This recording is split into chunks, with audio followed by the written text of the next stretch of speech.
Welcome back to SPON Academy. Today we'll be learning about how to register GEN-2001 to the SIP server and receive SIP call from other SIP device. First of all, let's take a look at the equipments we're going to be using today. These are the devices we are going to be using for this video. All the devices should be at the same network.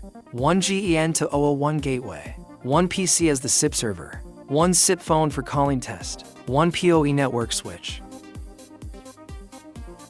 After connect the gateway to the same network of your PC, open your browser and type in the gateway's IP address. For me, it's 19.168.1.111. Username and password are both admin.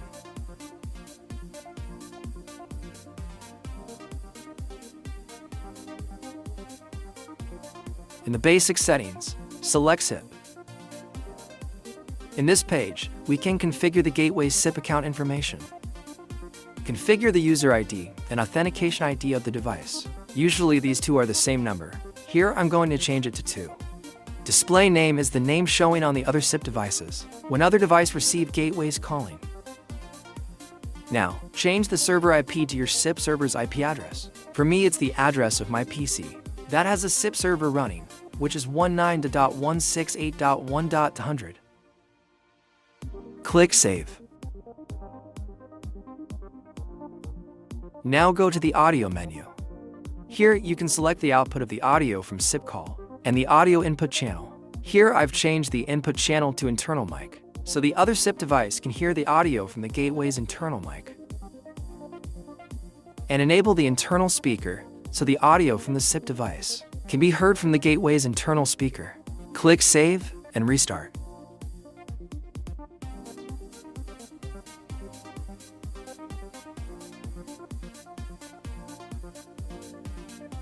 This is the SIP server on my PC.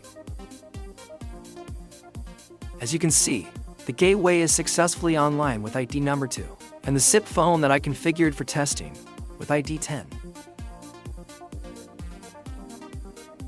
Now let's try to make a SIP call to the gateway via SIP phone.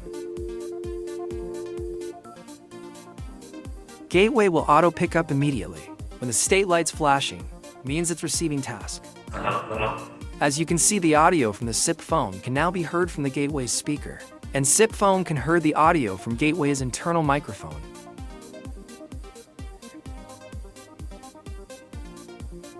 In this video, we've learned about how to configure the GEN-2001 gateway's SIP information so it can register to the SIP server, and also demonstrate receiving SIP call from other SIP device. That's all for today's lesson. For more information, please visit our website www.sponcom.com. Thank you for watching.